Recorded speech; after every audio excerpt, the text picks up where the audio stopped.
All right. So, let's see. All right, let's go ahead to show IP interface brief, and we can see that we have all the appropriate IP addresses.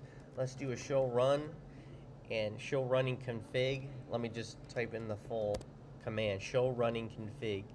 And we can press the space bar to make our readout move along, and we can see everything's okay, but our routing commands need to be amended right here. These need to be completely blown out because we need to make some changes right here because we're only transmitting network 200.1.1.0. These do no longer apply. So make config router RIP, and then we're going to say no network 192.168.1.0, and then no network 200.1.2.0. So we remove all the routing commands. Now we can see, we can verify that, and there's nothing. We still have enabled the router. We've enabled the RIP routing protocol, but we're literally not we're not transmitting any networks. So let's amend that right now. So conf t router RIP network 200.1.1.0 end. So let's give it we're going to give it a second for RIP to converge its and send and transmit its locally connected networks. We can go to this router, and then let's do one of our commands, show IP route, and this will show us all the routes that this router knows. Now it knows, the way you read this is you can start here, and it says it knows about this network 200.1.1.0 because it's directly connected. That's C, connected, because it's directly connected to this router. It also knows the 200.1.1.32 network because it's connected to this router. And again, the updates about this, it's receiving updates about this network from FA00. It's directly connected interface. Now it knows about the remote network, which is .64, and it knows it via R, which is RIP. And the 264 network is via 200.1.1.34, which is this guy right here, which is FA00. But the FA00 is referring to is this interface right here. Just so you know, this represents the administrative distance of RIP. And this represents the metric that RIP is using. And in this case, it's 1, meaning 1 hop count away. Okay, so if we added, let's add another router for the heck of it.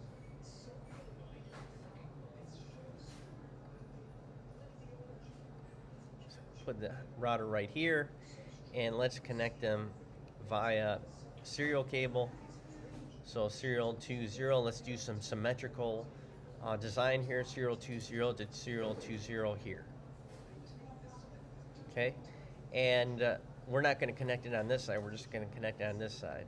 So let's call this network the what is .64?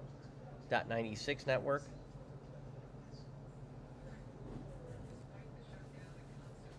Okay, so if this is the .96 network, this could be, we'll make this .97, and this one is .98. So this network, if we add 30, this .64.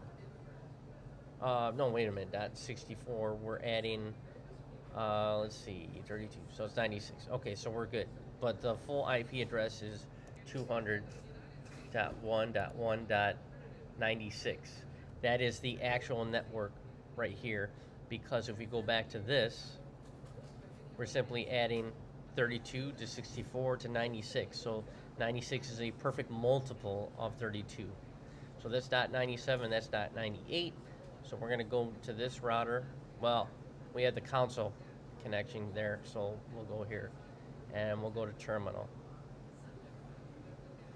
And we'll give 020 an IP address of 97. So config T, interface serial 20, no shut or no shutdown, IP address 200.1.1.97 with a 255.255.254 subnet mask. And we're going to go to end. Let's do show IP interface brief, and we have successfully added this serial 200.1.1.97, and we're going to click on this, go back to the command line interface. Now, when you first activate a router, it says, would you like to enter an initial configuration dialog? Go no. Okay, so we're going to type in enable configuration terminal, and let's get to this serial 20 interface, serial 20. We're going to do no shutdown, and as you can see now, the cable's lit. It goes from red to green. And then we're going to do IP address, and we're going to say 200.1.1.98 with a 255.255.254 subnet mask. Now we're going to do show IP interface brief, and we can see that we have the serial cable. It's up and up. So now what's the next thing we have to do, everyone? We have to put in a routing protocol. So this router will transmit to this router its position in the network. It's directly connected networks. And as a matter of fact, let's put in another network. We'll just in this time, let's put in an actual switch. So let's do that. Switch, let's do a 2960. We'll put it on this side, and then let's connect this switch with a straight through F01 to F10 on this side, and let's connect a PC to this side, and let's connect a straight through cable from this PC to this switch, and we'll make this let's see, whatever 32. I guess it's 128. Yeah, so it's 128. So we'll make this. Let me just do 128 like this. So we'll make this the .128 network. So this will be the .129, and this will be .130. So let me turn this, go back to this router, and we're connected to the FA10. So right now it's unassigned, as you can see from the show IP interface brief output. So let's do configuration terminal, interface F10, no shut. And this is like a stub network because this is actually ending here at essentially at the switch.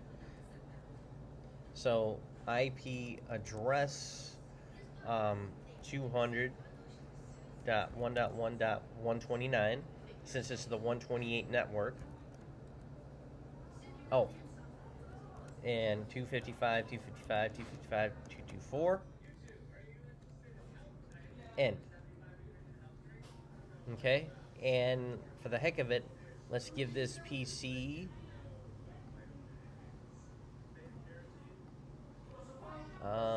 static address of 200.1.1.130. Subnet mask is 224. and default gateway is 200.1.1.129.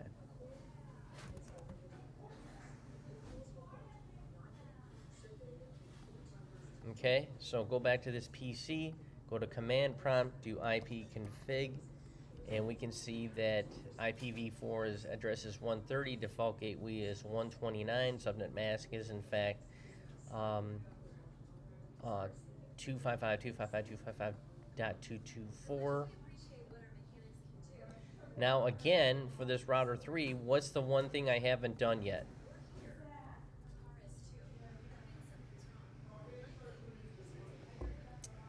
Well, if we do a show run, we can see, if we do a show run, we can see that for 10 I have the IP address, for 20 serial 1 fast ethernet 10 I do have the IP address, 20 I have the IP address. Well, what am I missing? I don't have any routing commands. So in other words, if this router, if there was a network on this side of the router, like the loopback address, I wanted to get to this PC or vice versa, um, you couldn't, because the router 3 is no longer broadcasting its networks.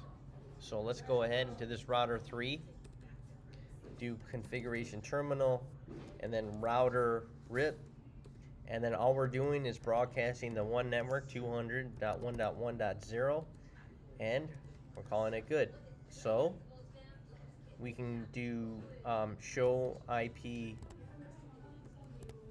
route, and on this we can see that there are several networks that have been that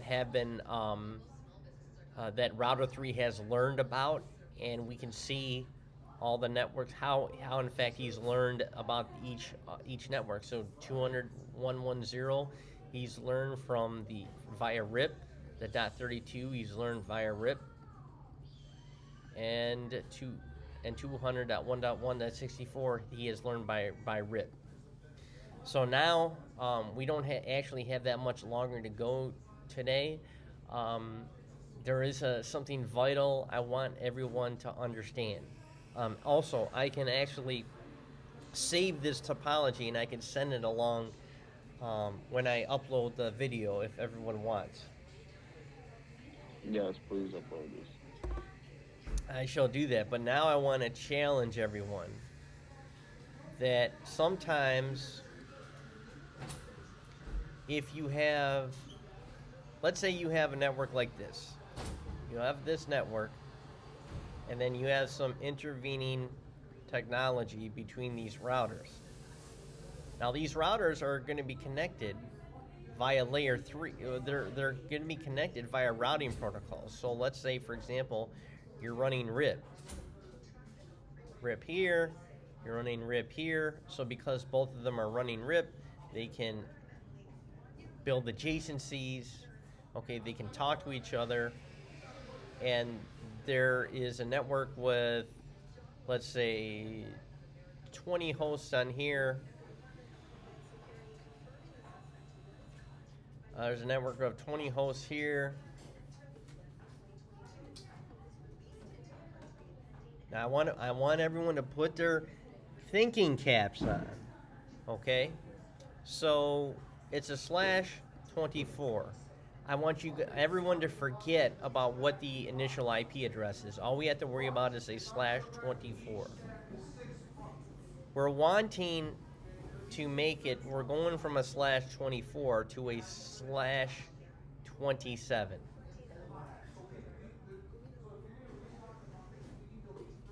/27.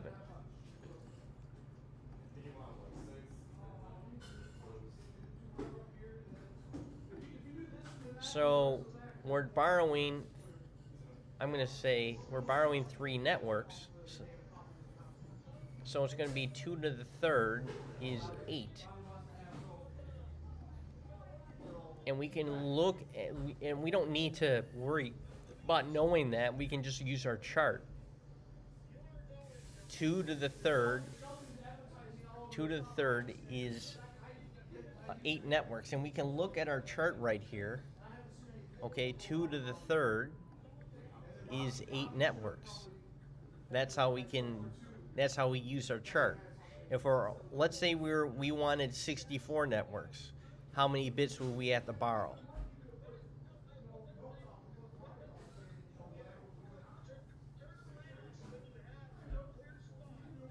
How many? If we wanted 60, no, 60. If we want 8 networks, we borrow 3 bits. If we want 64 networks, how many bits do we have to borrow? Two. Look at the chart. We want 8 networks. We borrow 3 bits.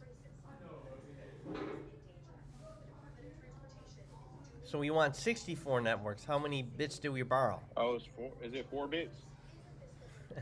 Look at the chart. I'm looking. Okay. 6. Thank you. Good job. Good job. And I know why you're having trouble.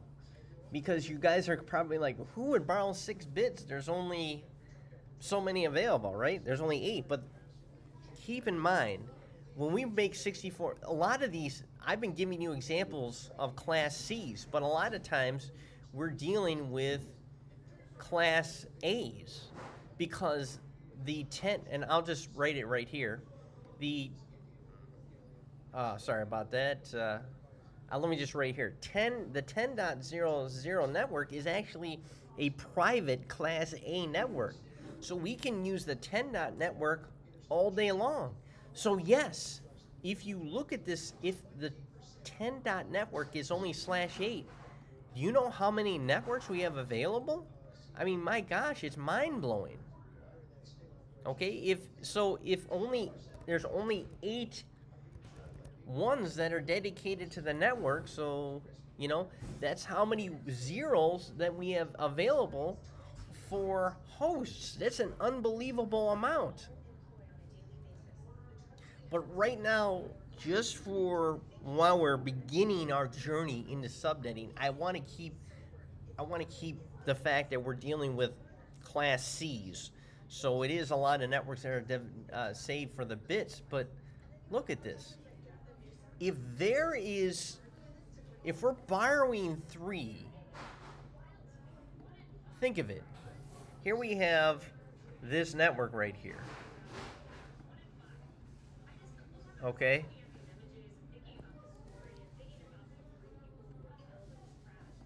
Here's our network. Okay, and we're borrowing 3.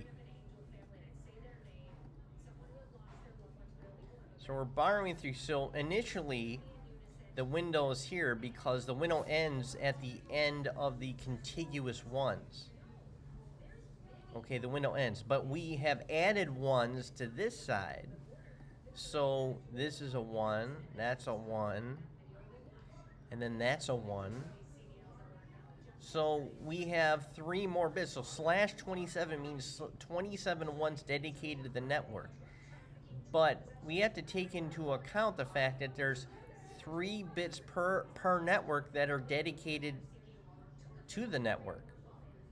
Okay, so if we had a table, 1, 2, 3, 4, 5, 6, 7, 8. Okay, if we had a table, and why it put it here, I don't know. Let me see if I can move it here.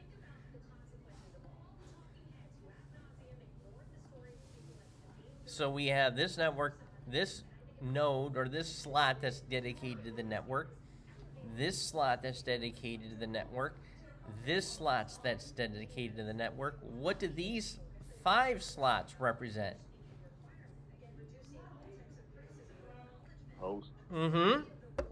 So we can say zeros all around.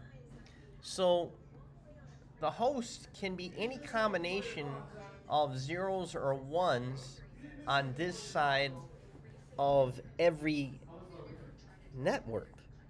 As long as they're not all zeros and as long as they're not all ones, okay, they can be any combination of zeros and ones. We can't touch this. Can't touch it. But we can use this. So you have to ask ourselves, how many hosts per network can we have? So we already know that we're borrowing 3 per network. How many host bits does it leave for us? 5. Again, we can go to our chart. We can go to our chart. And where's our chart? Where'd it go? Okay, we can go to our chart. And we can use 2 to the third. So if we borrow 3 to make 8 networks, how many are left over? 8 minus 3 is what? 5. 5. So now we can use our chart to analyze how many hosts per network. 5 is how many hosts per network? 32. 32. So suddenly this looks pretty doable. That's 32. So we can have 32 hosts here. We can have 32 hosts here. But 32, that means 32 hosts here. Wait, what? What? Does anyone see a problem? The problem is all we need. See, if you got 2 routers directly connecting to each other, you only need 2 hosts. This side and this side. So suddenly, 32 hosts per network seems pretty wasteful. So now what we can do is we can basically vary our subnet mask based on the amount of hosts that we need per network. So now we can say, all right, we can go back to our chart here and say, wait a second, all we need is 2 hosts. So if we only need is 2 hosts, how many bits per network do we need to reserve for the hosts if all we need is 2 hosts? 2 zeros. Well, we technically need 4 hosts. You know why we need 4? Because we can't use all ones and all zeros. So if all we need is potentially 4 hosts, if we can't use all ones and all zeros, all we need is 4 hosts. So how many bits per network, or how many bits per network do we need to reserve for the hosts?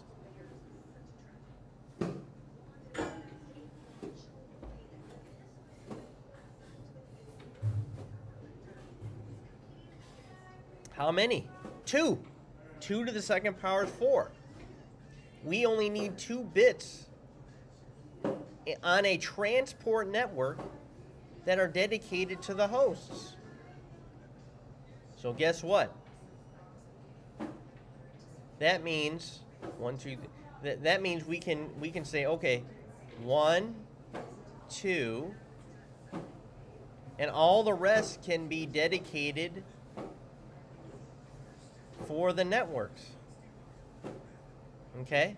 So that is our network dividing line just for transport. Okay? We can just have 2 hosts here. So how do you have 2 hosts?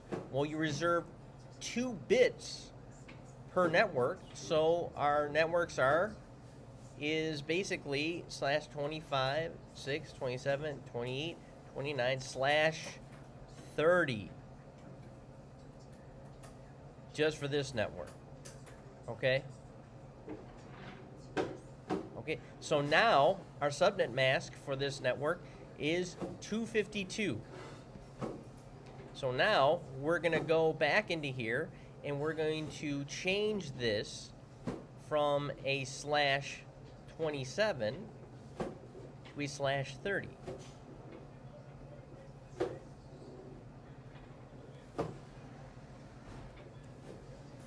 Okay, So this makes this subnet mask, I'll just say sub mask is equal to .252. So let's go ahead and change this.